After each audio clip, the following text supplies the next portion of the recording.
What's good? It's your boy Jay. That's me.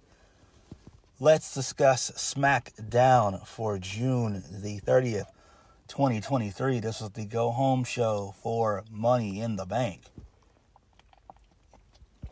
For the most part, this show was decent. We got a lot of matches that were advertised for last week, this week. So people can please shut the hell up and quit complaining. And we saw the Bloodline Civil War. We saw a piece of it. So I thought that was decent for the most part. But overall, the show itself was decent, if we're being honest. So we kicked the show off with a in memory of graphic, which featured Darren Droziv.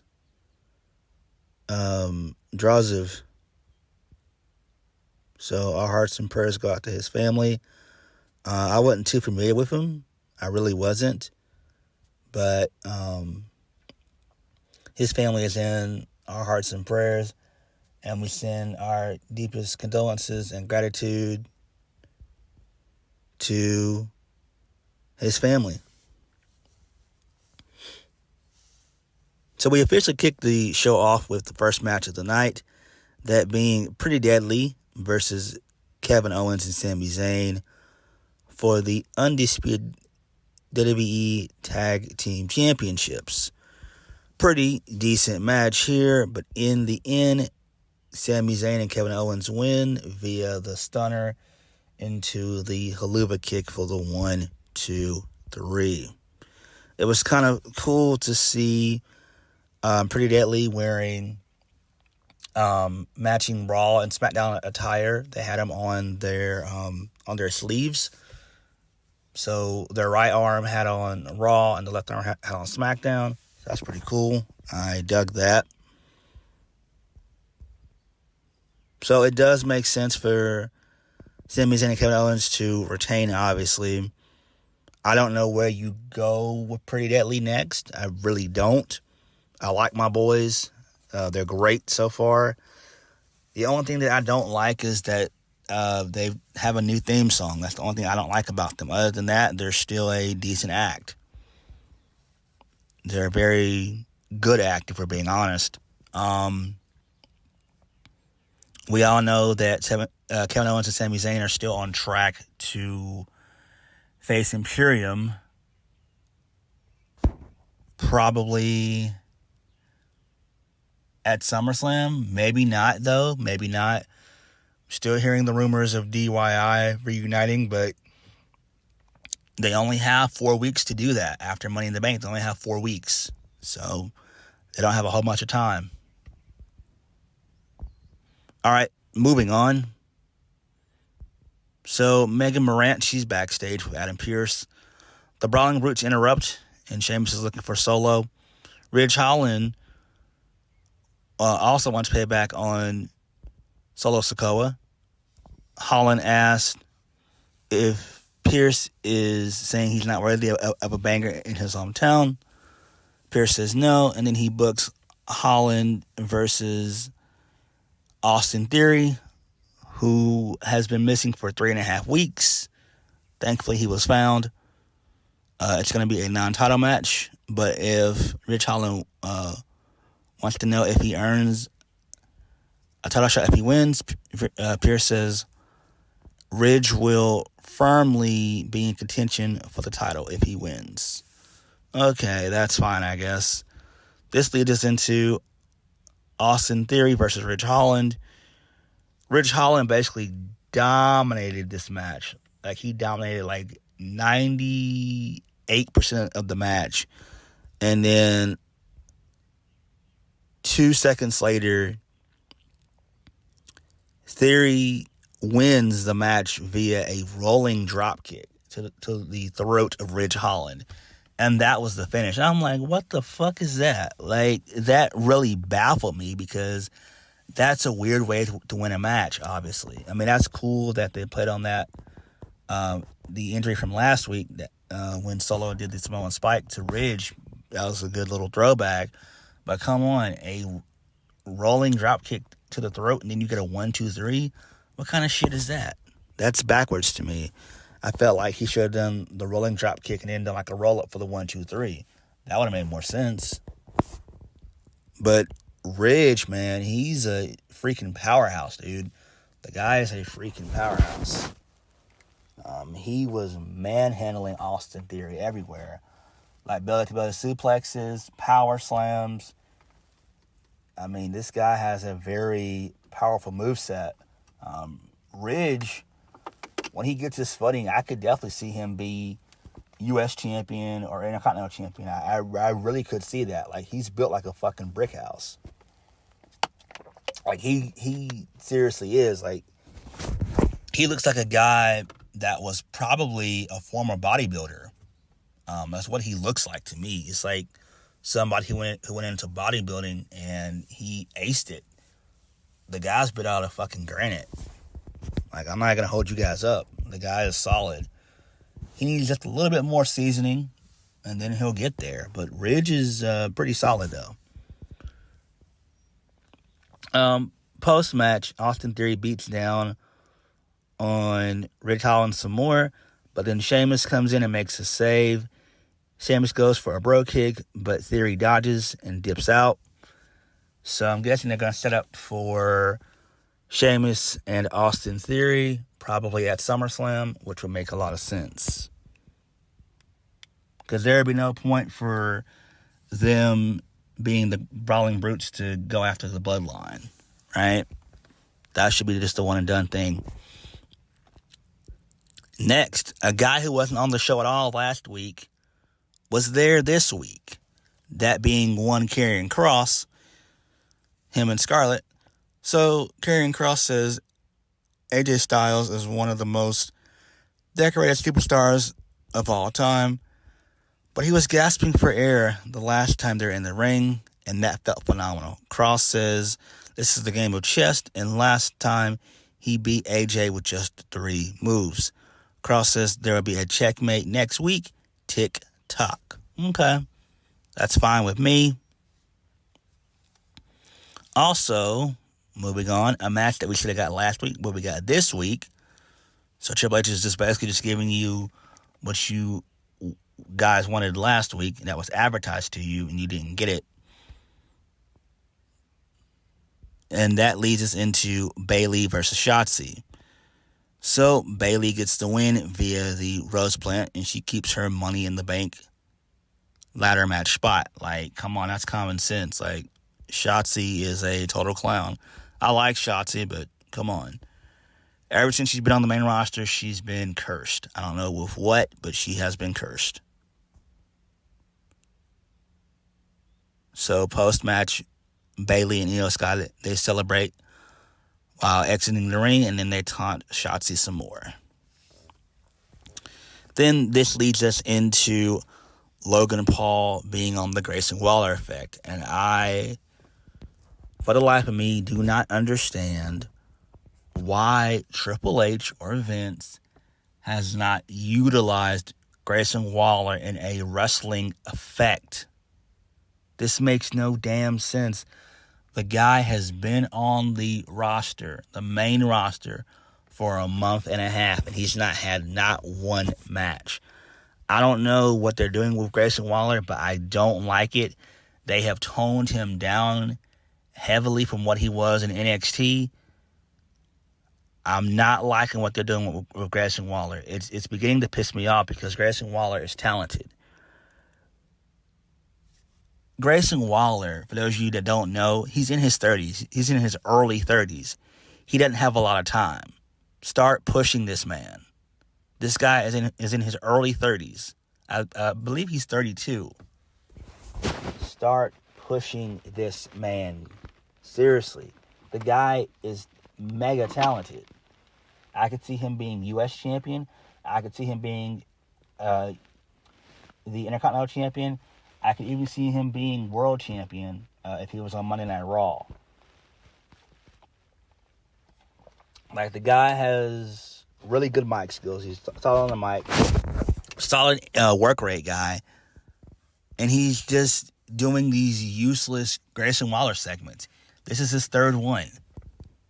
And it makes no sense. And it's not a good look. I don't know what they're doing with him. I don't. Like, it's sad that he has no sense of direction. He is directionless. If we're being honest, he is totally directionless. And it sucks. It totally sucks. And I hate it for him. So, Grayson Waller introduces Logan Paul as the favorite to win the Money in the Bank. Waller says he's known in the UK for making KSI famous. So Logan Paul comes out to a mixed reaction. Mainly boos and a little bit of cheers. Waller says this is as big as of a guest that you can get. Grayson Waller mentions that this being Logan Paul's first time in Money in the Bank, and asked what it would mean to have a guaranteed title shot. Logan Paul said it would mean a lot in London, but he doesn't know why he's getting booed. Logan Paul says his dream won't end until he has WWE gold around his waist. Logan Paul said he'll be able to call his own shot. Maybe he gets paid back on Seth Rollins, or maybe he takes care of unfinished business with Roman Reigns, or maybe he'll smack LA Knight with the briefcase. Waller says he'd love to see that. Out comes my boy LA Knight. Comes out to a massive pop. LA Knight says Logan Paul has proven a lot with what he's been given, but LA hasn't been given a thing, but still has fans calling for him. Yeah. So LA respects Logan Paul for what he's done on social media, but now he's standing in a WWE ring, and he needs to realize that the Money in the Bank odds are on LA Knight for a reason. Logan Paul knocks LA Knight for being a manager after a lackluster 20-year career, and LA Knight says LA Knight should be thanking him for mentioning him. That was a good-ass burn right there. I enjoyed that. LA Knight tells London to tell Paul whose game it is. Paul tells the fans to go home because they're drunk. Out comes Santos Escobar. So Santos Escobar says LA Knight thinks he's already won. Logan Paul says he wants to win, but Escobar needs to win this. Escobar said he and Zelina Vega will be Mr. and Ms. Money in the Bank of the LWO.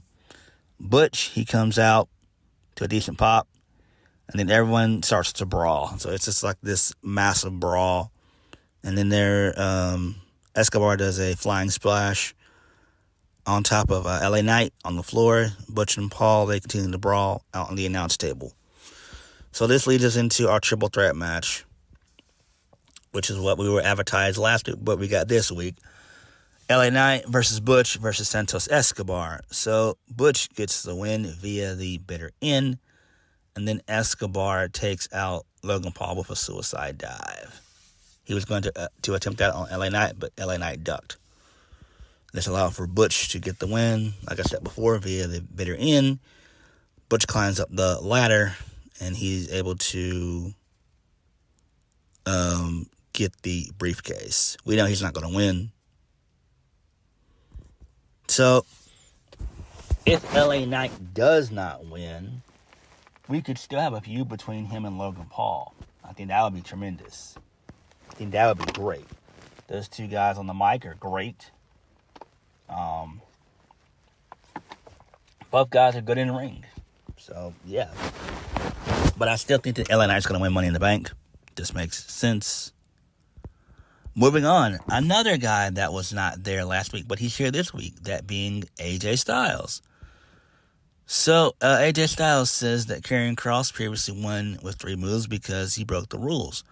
AJ said if Karrion Kross can't keep his poodle on a leash, then he has someone for her. So the camera pans over to Mia Yim, a.k.a. Michin, AJ Styles accepts Cross's challenge for next week. So the OC was there. Okay, that's cool, I guess. It's not really going to matter. I hate to say it. Whenever releases come around, I do think that the OC might get released.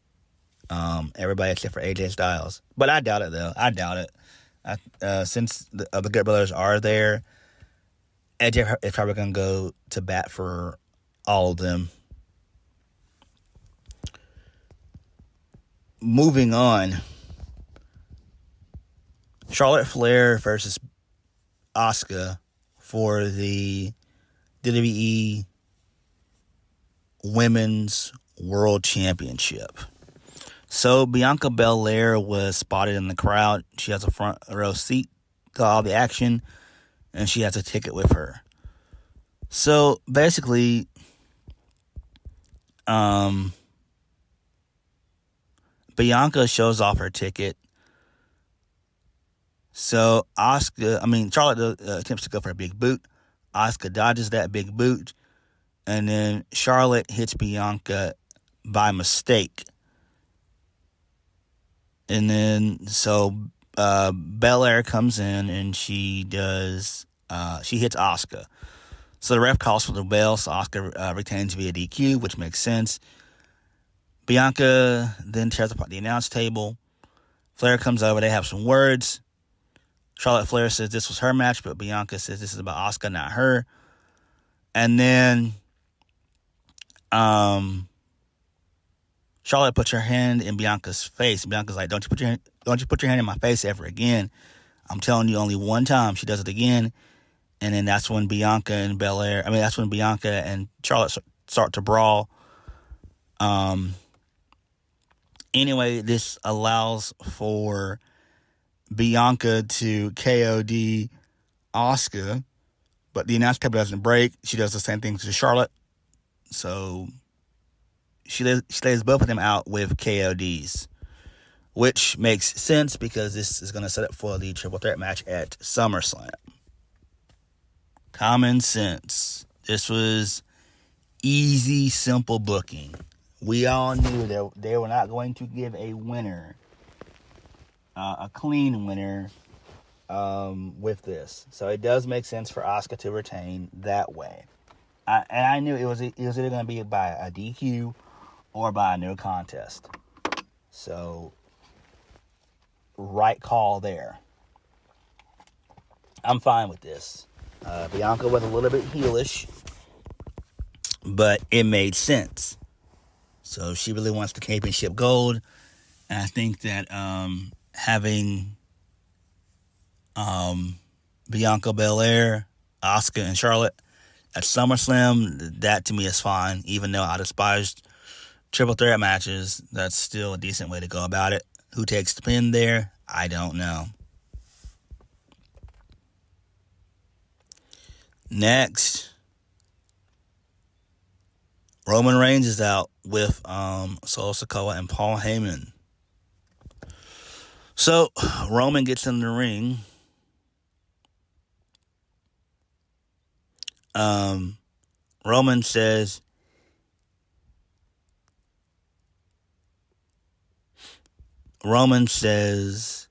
he let them say we're the ones for a few years now, but now he's the only one. So Roman hypes himself up and says he's the only one that loves and cares about his cousin. No one gave them an opportunities but him. He brought them to the promised land. But the fans chant Roman sucks. But Roman says what sucks is when family betrays you, which is correct. I agree with Roman on that one. Roman goes on and says the Usos need to bow down and apologize and acknowledge him. Then they can all move on. The Usos come out to a decent pop. Jimmy and Jay get on the mic. Jimmy says they're past acknowledging and apologizing. They're down with the bloodline, but it's about consequences now. Jay Uso brings up how it's been 3 years since Roman was pinned, and Jimmy says that all changes tomorrow night at Money in the Bank. which got me thinking, if they're mentioning it on television, WWE might go through with it. I hate to say it, but they very well might go through with it.